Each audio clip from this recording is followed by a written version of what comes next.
If you were to visit Anketa Ridge Vineyards on a sunny spring day, you'd never believe it was the scene of one of Virginia's largest wildfires in recent years. The Mount Pleasant wildfire began Saturday, November 19, 2016, and eventually scorched 11,229 acres. A total of 273 personnel were involved in the fire suppression efforts that ultimately saved the vineyard and the home of Dennis and Christine Vroman. We got word of the fire happening on Saturday afternoon, the 19th of November. We were up in Charlottesville. We came down and there was a fire behind the house in the mountains there, and for the next several days it was touch and go whether our house was going to be saved, and even more importantly, the vineyard, because we can insure the house, the vineyard, and the years of unpaid labor that we've put into it. We could never be compensated to even keep it going. By Monday evening, the fire had come up to the house on one side and up to the property boundaries on the other side. And that was the scariest night. That was touch and go. We didn't know whether we were going to be able to save everything or anything at all. Virginia Department of Forestry firefighter Bill Perry helped battle the blaze from almost the beginning and was there when it stopped within 50 feet of the Vromans' vineyard. Firefighters from as far away as Alaska worked together to save the property. Being the local resource here, myself, other Department of Forestry personnel, and some of our equipment were here the Saturday evening where the fire started.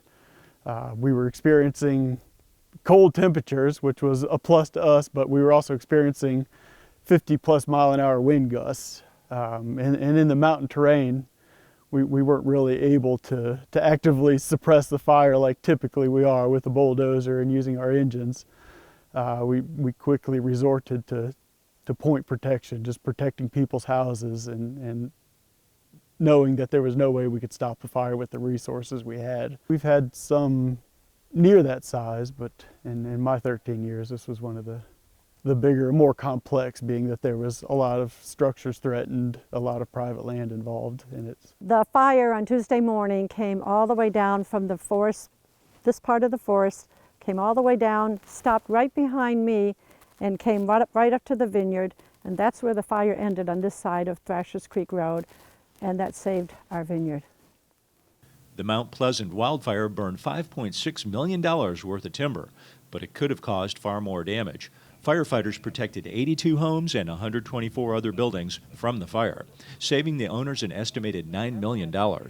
Protecting property and timberland is all part of the Forestry Department's core mission.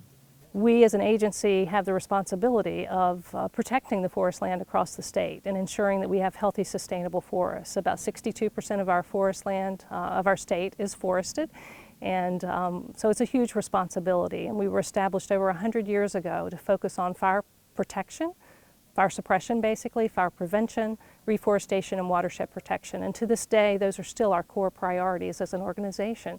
In an average year, the Virginia Department of Forestry responds to 1,000 wildfires that burn a total of 11,000 acres. So this one blaze was larger than a typical year's worth of wildfires.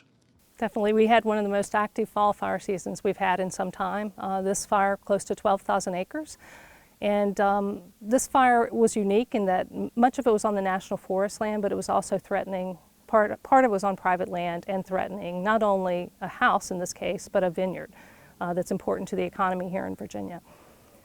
Ring says that everyone can do their part to prevent wildfires by obeying the 4 p.m. burn ban in the spring.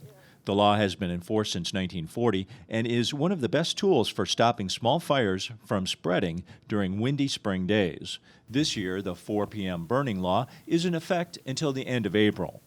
Beginning this summer, commercial orchard and vineyard owners will get a small exemption from the 4 p.m. law.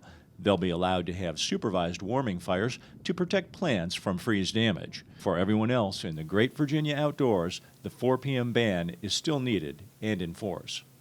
In Amherst County, this is Dave Miller.